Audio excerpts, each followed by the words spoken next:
Imagine owning a bridge. Not a bridge for people, not a bridge for vehicles, a bridge for entire industries. Steel crosses your infrastructure. Electronics cross your infrastructure. Machinery crosses your infrastructure. Raw materials cross your infrastructure.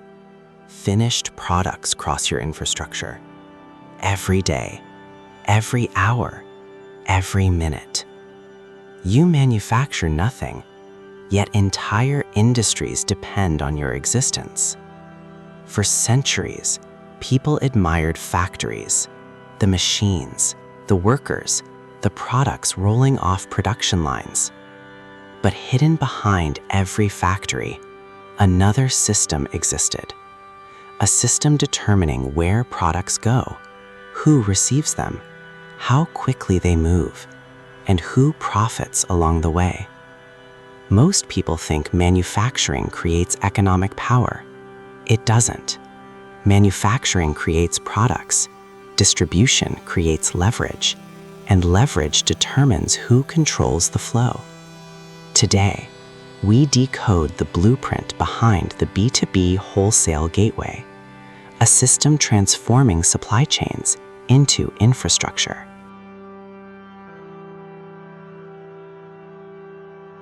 To control a system, you must first understand its architecture. Most businesses see products, components, materials, inventory, but products are merely the visible layer.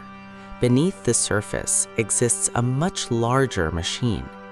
Layer 1, the production layer, factories creating supply. Layer 2, the distribution layer, the infrastructure moving products through the economy. Warehouses, logistics systems, procurement networks, supplier relationships. Layer 3, the demand layer, businesses requiring resources to operate. Most entrepreneurs focus on manufacturing.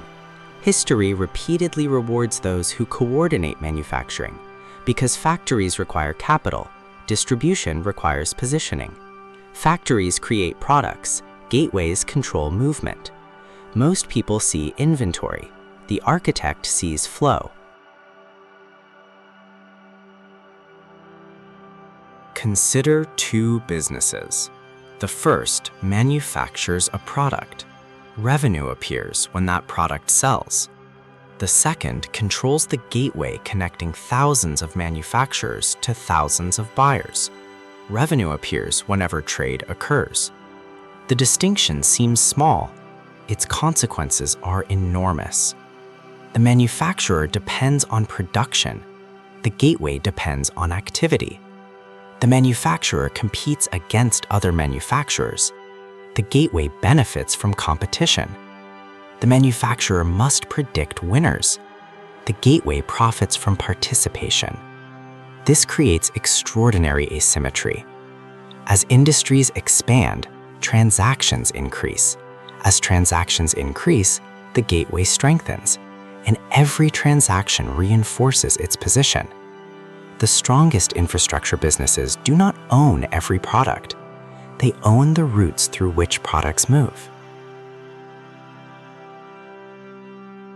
The most powerful position in any supply chain is rarely at the beginning, and rarely at the end. It exists in the middle, where information accumulates, where transactions converge, where buyers meet suppliers. This is where visibility emerges. The gateway sees demand before manufacturers. The gateway sees shortages before customers. The gateway sees trends before competitors. Over time, it accumulates something more valuable than inventory: intelligence, knowledge of who needs what, when they need it, and how much they are willing to pay.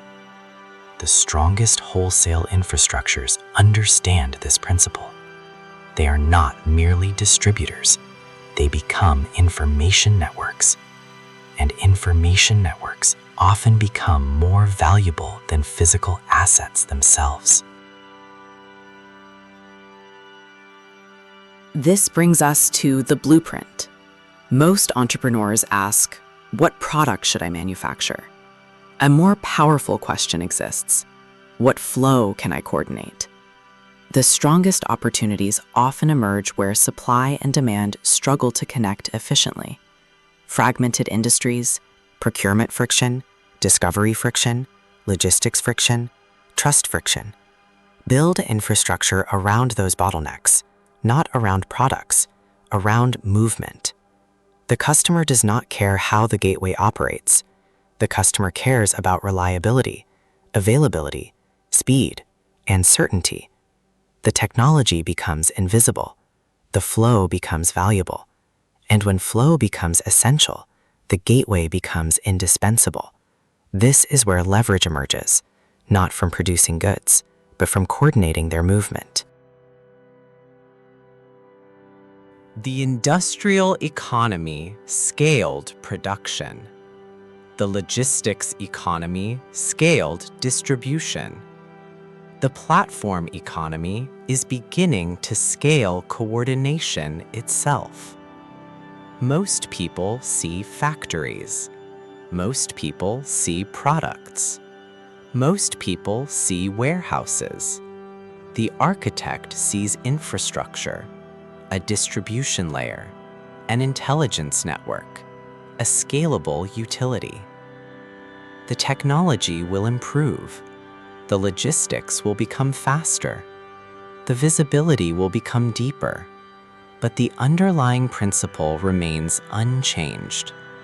The greatest fortunes are rarely built by producing every resource. They are built by controlling the systems through which resources move. Most people manufacture products. The architect controls flow. Most people compete for orders. The architect facilitates trade. Most people build factories. The architect builds the gateway connecting them all. This is Nexera, Decoding Systems, Architecting Wealth.